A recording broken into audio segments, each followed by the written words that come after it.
Hello everyone, so this is lecture number 14 on law of evidence, and in this lectures and in previous lectures I have discussed about interpretation class, and on the request of some students that we have confusions on fact and issue, relevant fact, proved, disproved and not proved. So I am gonna teach you about previous lectures. So I have discussed about the some definitions. ठीक है, हमारे पास एक word है fact. Fact means कोई भी चीज़, anything, anything, कोई भी चीज़ हो हमारे पास. फॉर एग्जाम्पल ऐसी कोई भी चीज़ हमारे पास, मैटर, आप मैटर कह लें, जो एक चीज़ वज़न रखती हो, एक चीज़ की अपनी एक पहचान हो, ठीक है, वो हमारे पास मैटर है. ठीक है, कोई भी चीज़. For example articles of molecules, ये भी हमारे पास क्या है, एक फैक्ट है. एनीथिंग में सब कुछ आ जाता है, एवरीथिंग, एनीथिंग. या फिर हमारे पास स्टेट ऑफ थिंग्स,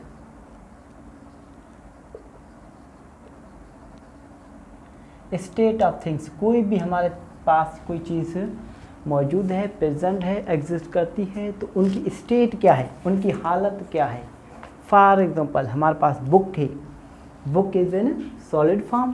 ठीक है, या फिर हमारे पास कोई गैस है, गैस इज इन द कौन से फॉर्म है हमारे पास. तो इसी तरह हमारे पास किसी चीज़ की एक स्टेट क्या हो है. ठीक है, फॉर एग्जाम्पल मेरे पास एक पेन है, पेन की स्टेट क्या है. ठीक है, इसी तरह हमारे पास रिलेशन ऑफ थिंग्स,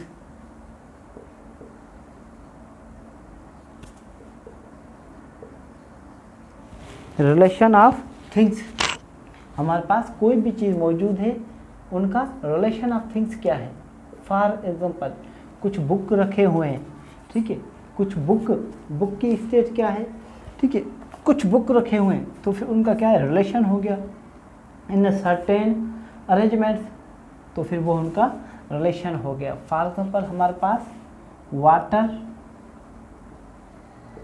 प्लस कुछ और हम इनके अंदर मिक्स कर दें, ठीक है, एनीथिंग, तो फिर हमारे पास ये इनका रिजल्ट क्या आ जाएगा, रिलेशन ऑफ थिंग्स. ठीक है, वो हमारे पास क्या हो, केपेबल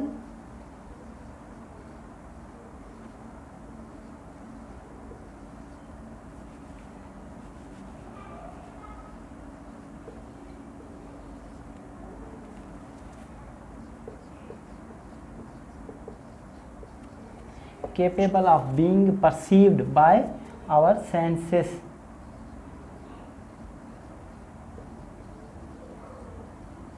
by our senses, हमारे जो भी सेंस हैं उनके थ्रू हम किसी चीज़ को महसूस कर सकें, तो फिर वो हमारे पास एक फैक्ट है. फॉर एग्जांपल किसी ने किसी को जाते हुए देखा, सा, यह भी एक फैक्ट है. ए ने बी को देखा चोरी करते हुए, किसी का मर्डर करते हुए, तो फिर ये भी हमारे पास एक फैक्ट है. हियर ए ने सुना बी से कि बी ने कहा कि मैंने किसी का मर्डर किया है, तो ये भी हमारे पास एक फैक्ट है. ठीक है, तो फिर ये हमारे पास क्या हो गए, सब फैक्ट. एक हकीकत, कोई भी चीज़ हमारे पास हकीकत होती है, तो फिर वो हम उसे कहते हैं, वो हमारे पास एक फैक्ट है. फॉर एग्जांपल कोई भी केस होता है, क्रिमिनल या सिविल केस, तो फिर हमारे पास उनके कुछ फैक्ट्स होते हैं कि जो हमारे पास केस है क्रिमिनल या सिविल, इनका फैक्ट क्या है, मतलब इनकी हकीकत क्या है, आप क्यों कोर्ट में आए, वजह क्या है. ठीक है, फैक्ट क्या है. ठीक है, तो फिर आपको वो फैक्ट बताने होते हैं, तो फिर वो हमारे पास हो गए फैक्ट. उसके अलावा हमारे पास एक और भी होता है मेंटल कंडीशन, ये हमारे पास फैक्ट के अंदर आ जाता है. मेंटल मेंटल कंडीशन, ठीक है, किसी भी इंसान का कोई मेंटल कंडीशन हो और उससे आप कॉन्शियस हो। कॉन्शियस मीन्स कोई इंसान कुछ किस्म का कोई इरादा रखता है और उसके बारे में आप कॉन्शियस हैं, मतलब आप उस चीज़ को महसूस करते हैं, जानते हैं, या फिर आपको उस चीज़ का पता है, मीन्स आप खबरदार हैं, कॉन्शियस, ठीक है। तो फिर ये भी हमारे पास एक फैक्ट है। फॉर एग्जांपल ए जो हमारे पास ये कहता है कि मुझे लगता है बी जो ऐसा सोचता है कि वो मेरा कत्ल करेगा, तो फिर हमारे पास जो ए का जो मेंटल कंडीशन है वो हमारे पास एक फैक्ट कहलाएगा, क्योंकि इसका कॉन्शियस ये कहता है कि बी मुझे मार देगा, ठीक है। अब इसके बाद हम आएंगे हमारे पास फैक्ट एंड इशू पर। फैक्ट एंड इशू पर ये हमारे पास है फैक्ट।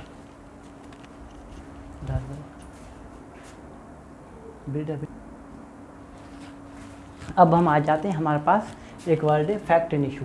फैक्ट एंड इशू का मतलब क्या है? हमारे पास फैक्ट एंड इशू का मतलब है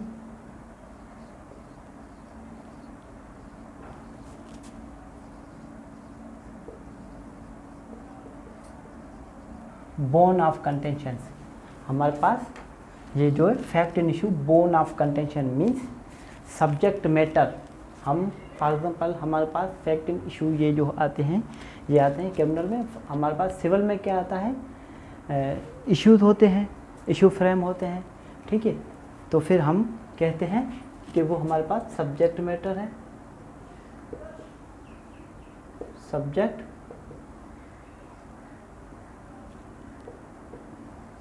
सब्जेक्ट मैटर, ठीक है। बोन ऑफ कंटेंशन माना फसाद की जड़, कोर्ट में जो आए हैं उसका मकसद क्या है, रीज़न क्या है, आपका मसला क्या है, वो हमारे पास फैक्ट इशू कहलाता है।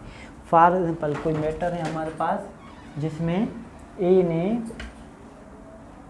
बी का मर्डर किया है, ए अक्यूज्ड है और बी हमारे पास विक्टिम है, ठीक है। और इसके अंदर हमारे पास जो ए अक्यूज्ड है, इन पर ये सवाल कोर्ट में उठते हैं कि हमारे पास ए जो है ये हमारे पास इसने जो डेथ काज की बी की वो ए की वजह से हुई है,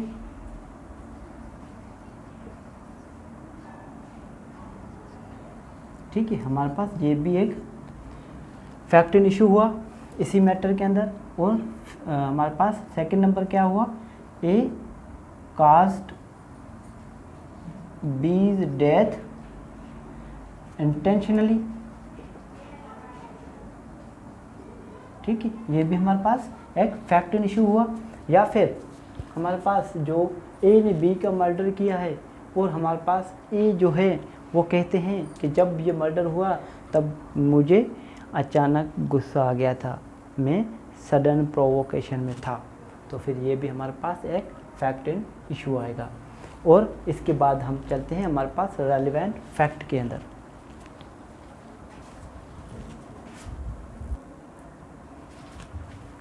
अब हम आ जाते हैं रेलेवेंट फैक्ट के अंदर। हमारे पास रेलेवेंट फैक्ट कौन से होते हैं?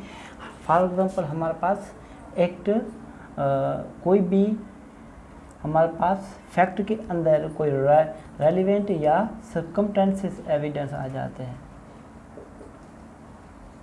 सर्कमस्टेंसेस एविडेंस वो सब हमारे पास क्या कहलाएंगे?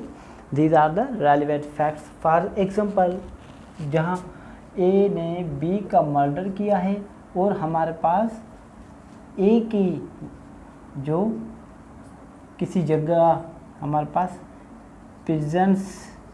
प्रेजेंसी के बारे में कोई एविडेंस आता है तो फिर वो हमारे पास रेलेवेंट कहलाएगा। कैसे? ए ने बी का मर्डर किया कहाँ? हैदराबाद में। और हमारे पास सी जो कोर्ट में आकर कहता है कि मैंने ए को हैदराबाद में देखा, तो फिर ये हमारे पास रेलेवेंट फैक्ट है, ठीक है।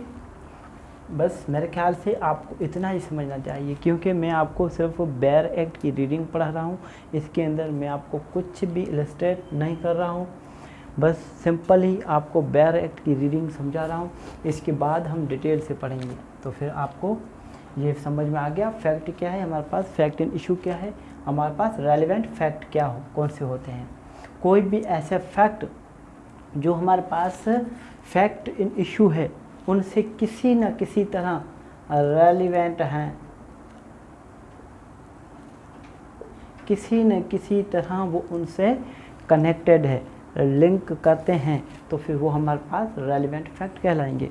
ठीक है, this is the and other points that these are the relevant facts are admissible or not. ठीक है, this is not necessary that all relevant fact are admissible and this is not necessary that all relevant facts are admissible. These are the inadmissible and this is the admissible. But some circumstances हमारे पास जो होते हैं उनसे हम देखते हैं कि हमारे पास ये हमारे एडमिसिबल है या नहीं है। बस फिलहाल आपको यही समझना है कि हमारा फैक्ट क्या है, फैक्ट इन इशू क्या है और रेलिवेंट फैक्ट क्या है।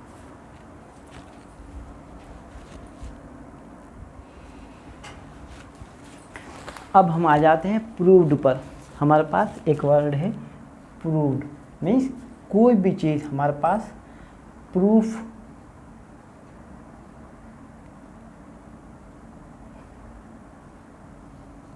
हो जाती है। ठीक है, प्रूव्ड हो जाती है, साबित हो जाती है, तो फिर वो हमारे पास प्रूव्ड कहलाएगी। फॉर एग्जांपल कैसे, हमारे पास ए पर एलिगेशन था कि ए ने बी के घर से चोरी की और इस एलिगेशन को बी जो है वो साबित कर देते हैं, तो फिर ये हमारे पास क्या हो गया, प्रूव्ड। ठीक है, और हमारे पास डिसप्रूव्ड। ठीक है, ए ने बी के घर से चोरी की। ठीक है, ए ने बी से घर से चोरी की, ये हमारे पास ए पर एलिगेशंस हैं और हमारे पास बी जो है हमारे पास इनको प्रूव नहीं कर सकते, तो फिर हमारे पास ए ने क्या किया, उनको डिसप्रूव कर दिया। एक कंडीशन में बी हमारे पास साबित कर जाते हैं कि हमारे पास ये एविडेंस है, इन एविडेंस के बुनियाद पर हमारे पास ए ने हमारे घर से चोरी की है, तो फिर हमारे पास वो क्या कहलाएंगे, प्रूव्ड। और बी जो है हमारे पास वो सक्सेसफुल नहीं होते हैं इनको प्रूव करने में कि हमारे पास बी ने ए ने चोरी की है, तो फिर हमारे पास ए जो है सक्सेसफुल हो जाता है उसको डिसप्रूव करने में।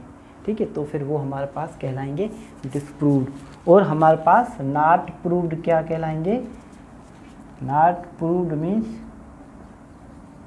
नाइदर प्रूव्ड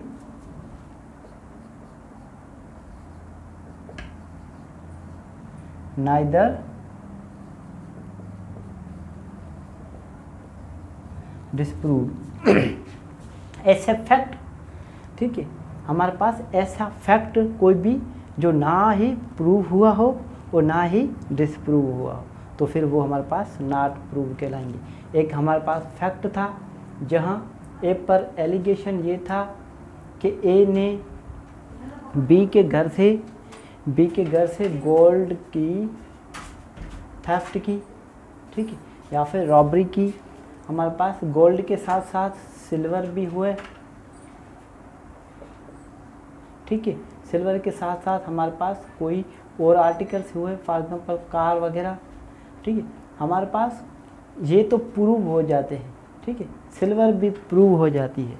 ठीक है, साबित हो जाती है इन पर। ठीक है, या फिर हमारे पास गोल्ड भी साबित हो गया, ये भी प्रूफ साबित हो गया, ये हमारे पास साबित नहीं हुआ। और ये साबित नहीं हुआ कि ए ने बी की कार भी चुराई है, और ए भी ये साबित नहीं कर सका कि मैंने बी की कार नहीं चुराई, तो फिर ये हमारे पास ना ही प्रूव हुआ ना ही डिसप्रूव हुआ, तो फिर ये हमारे पास क्या हुआ, नॉट प्रूव्ड। ठीक है।